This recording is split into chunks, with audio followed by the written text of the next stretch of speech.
and a coach from Shenanigans Pub.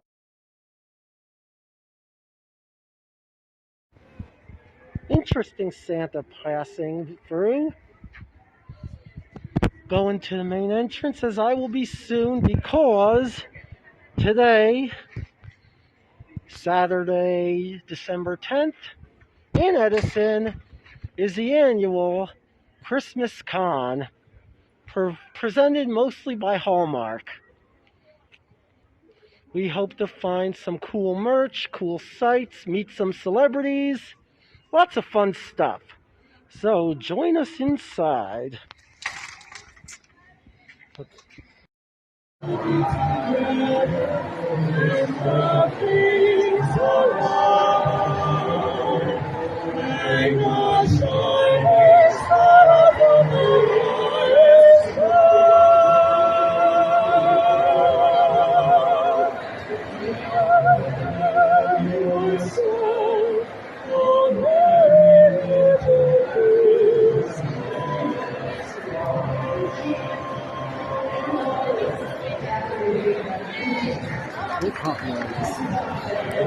Behind there it is, the famous snow globe is over there. And behind us, a very glittery guy, but also the equally famous gingerbread house. DJ Tree. I see the Holderness family is naming people. Yeah, hey. The Holderness family had named him, obviously.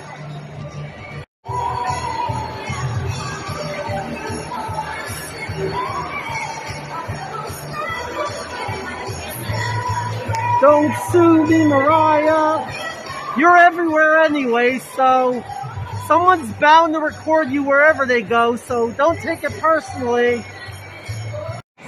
We have a big light-up sign, too, this year. Is that professional? No, it's someone's own camera, I guess. Yes, again, as a time like this, I always remember my friends, the Van Eckerts, and how they got me into Toys for Tots. If you have toys you can't use, or something you just want to give away, look for the Toys for Tots logo. It could be at your fire station, it could be at your municipal building, or a good number of other locations. But look for anywhere that accepts donations for Toys for Tots. I did some work promoting the Van Eckert family's insurance company's Toys for Tot drive, so of course it means a lot to me, more so since one of them has no longer been with us for the last 2 years. I see they have gifts I would have liked when I was much younger, back in the 80s and 90s.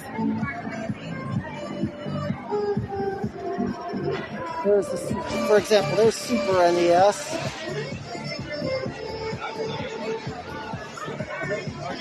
I was more of the original NES. Here's where the autographs are. I cannot film in there, nor can I film at the photo ops. But you'll see whatever photos we get in this video, I'm sure. I was just there checking about times and whatnot.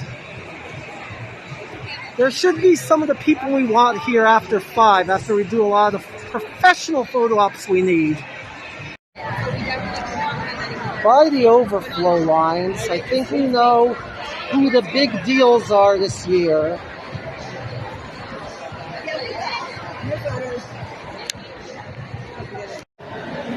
Oh, fudge.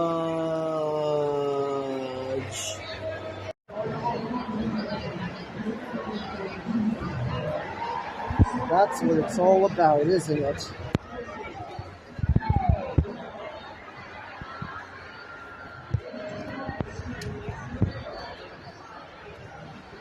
Second, if you're interested in any questions or things. Okay. Okay, I'm just watching these moves for now. Yes. We have some artists.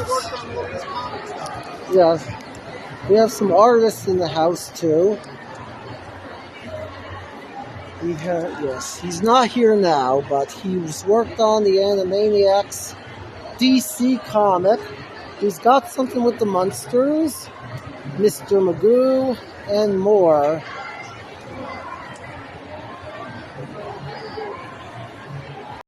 Some more sightings of some old school toys. An original Sega Genesis.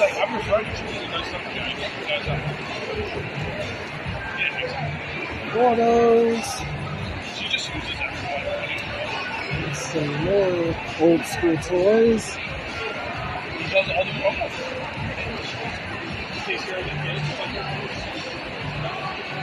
Yes.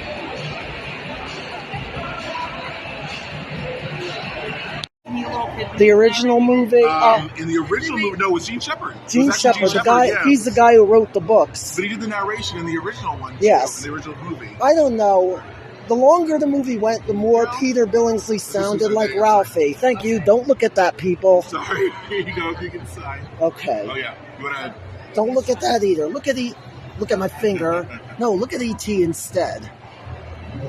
Yeah. I think as it went on, Peter started sounding more like Gene, though. Yeah, especially at the very end, right? Yeah, it was kind of, it was like... Yeah, it was It nice. all makes sense. When you think of it, it does make sense. It was a lot better than the 2012 one. Yeah. That was a train wreck. I don't even remember what he's talking about. He's like, it's in the summer. Daniel Stern. You don't want to know. No, and then he's talking about one in the summer. Yes. Yeah, with Charles Grodin. Yeah, Yes. in the 90s. That's the thing about his mom. All of them try to be more like Mary Steenburgen in that movie than like Melinda Dillon. Yeah.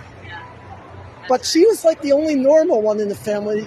They try to make her wacky too. Yeah. Now, have you met any of that cast? Yeah, no, absolutely. So, Scott Schwartz and Ian Petrella. Me too. R.D. Robb. Scott Yano Schwartz is a big wrestling Zach fan. Ward. So, yeah, and Teddy Moore, Miss Shields. The teacher, yes. Yeah, who I love. Which, I mean, and then also the two elves, the two main elves. Oh. So, Patty and Drew. Yes. I think that's probably it from A Christmas Story that I've met. Yeah, the What uncle. about E.T.? E.T. Oh. So, E.T. what's I've gonna had happen. Henry Thomas and Robin Doughton and Matt DeMary, who's one of the stunt performers inside the E.T. Dee Wallace, Drew Barrymore. I spoke with Steven Spielberg for the book, even though I haven't met him face to face. I spoke to him on the phone. So yeah, E.T. The main cast definitely spoke to everyone. Yes. Did you find Drew Barrymore to be like? Was she was she overwhelmingly friendly, or was she kind of like? Did she come up as kind of like? She was exactly Like she was on TV. Oh, She's exactly like she was like emotions very close to the surface. You know, like super. I honestly, I spoke to her on the phone, and then I met her in person, and like both times it was like I was like her long lost best friend. And I think that's just the way she is with everyone. You know, like the way you see her on. This is Caseen Games. Yeah, she's just an A absolute. lot of great books. Think, oh my God, is she fake? Is she a And fake? you know what's funny? So I was at her show, and even when they weren't filming, she was so nice with like the crew. There's a guy in Gin Jams. And cables and everything. Just an absolute sweetheart with everyone. Really a sweetheart. And then so the kid. That guy Matt, I'm thinking of Robert, but no, who's Matt exactly? So Matt DeMary is inside. So actually, He's inside. he's inside one of the ETs. Yeah. Michael, yes. Yeah. And let's see, who else? Well, you couldn't meet Corey Feldman. Right. Well, Corey Feldman. You know what's funny? I did meet Corey Feldman. He's not in it, but I met Corey Feldman years ago, maybe about 10 years ago at Chiller Theater. I was with the cast of Christmas Story. We were all signing books. It was everyone from Christmas Story and me and Corey Feldman. So I'm not sure why Corey was in the room, but it was great. He was, he's nice guy. He's very serious, though, kind of like at first he's very serious, and then I didn't really speak to him too much, but I will say that he was great with his fans, really. And there was such a long line, but it was a long line because he was taking a lot of time. And he has to think about a big bowl of pretzels and having Diet Coke or something. Yeah, I'm not sure about that. We did have some stuff, and he had a nice little area, but it was great. What about the Dark Crystal scares me? So Jim Henson died, I believe, in 91, early 90s. 90. And so the book just came out Something we all in remember. 2017. But I certainly worked with his kids on the book, and all the puppeteers, the screenwriter, pretty much everyone associated with Dark Crystal. That I worked very closely with the Jim Henson Company on that. When it came out, I'm 43. When it came out, I was 4. Yeah, And I was 82. I was so scared of that movie, and I still, that and Labyrinth, Yeah. I still never got over, like, I hated when Jennifer Connelly fell in those hands. Yeah. And those, like, I noticed that they did a lot of those puppets were in, like, Labyrinth. Like, Yeah. Like, they looked like they scared me still. Yeah, it's a really similar, so Dark Crystal was before Labyrinth, and there are no humans in it at all. But because the film didn't do so well when it first came out, they thought, well, you know what worked really well with the Muppets? Have a little bit more music, maybe have some celebrity, so that's why they got Bowie. And it was still, a lot of people, it was dark, but that sequence with the hands, it is a little freaky, but I love it. It's very creepy. But I know, it is a little freaky, though. And then, like, I didn't like when she was having those dreams about Andrew falling and then being... and then I thought, a lot of people was like, she was 15 when she filmed that, I think. Yeah, so 15 or 16, something like that. And he was in his 40s then, I think. Yeah. And they said, he was way too old for... The Goblin King, yeah. Yeah, he was way too old for her, and like that had a little bit of a creep factor when he was going to marry her. I don't know. Sometimes there's certain movies that, like, when they even like when I was like, oh, I was too young, maybe I'll watch it again. Like, I never tried watching that again. Yeah. And like, I saw Labyrinth later, and I still don't like it. I think part of it too is like those movies, those two in particular, are sort of meant to be kind of like fairy tales in a sense. You know what I mean? Like almost like not even like they're humans, but like not even really human once they get into that like labyrinth world. You know what I mean? They're all kind of like just like fantasy creatures. So, but no, I get it. And they are kind of like dark. They are dark, kind of like fairy tales. But a lot of the original, even like Cinderella, like all those like Brothers Grimm stories, like before Disney got their hands on them, they were all grim and dark. Yeah, really kind of dark stories. Like the rides, they had to tone them down because they were scary. Yeah, like, for sure. Yes. And corporate-size them. I know Paul Rubin is really nice. Yes. And Miss Yvonne is really nice. Lynn Marie. Yep. You didn't get to. When did you write that? So I wrote that in 2011, and so Lynn is a great asset. John Paragon was really nice. I spoke to George McGrath, who George McGrath actually like unsung hero of the Pee-wee's Playhouse phenomenon because he wrote Big Top Pee-wee.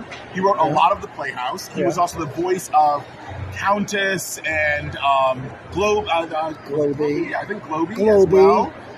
When the fish, like he was like, it did, a lot of those performers did so many other characters, but they really were like kind of like almost like an acting troupe. I was reading or listening to Elvira's autobiography, and she mentions all of them. I spoke to Elvira for the book. Yeah, I interviewed her for the Pee-wee's Playhouse book. Yes. Here's something I didn't know: Miss Yvonne, Lynn Marie Stewart. She replaced Cindy Williams on the Laverne and Shirley cartoon. I didn't know that. Interesting. Not many people remember the Laverne and Shirley cartoon, to be fair. I do not remember the Laverne and Shirley cartoon. Yeah, these are all great books. I know that Cindy Williams is a great friend of hers, but only her and really almost like a best friend, Great stuff, yeah. Well, thank you. No problem, of course. I must say I like your sweater. Thank you. I appreciate it. Oh, I just Thank you noticed so it's much. Yeah. Thank you. Thanks again. No problem, of course. This is John Brotherton. These are his promos. We are about to meet him, but they don't like us taping, so you'll have to see the still shots. There's that news van again.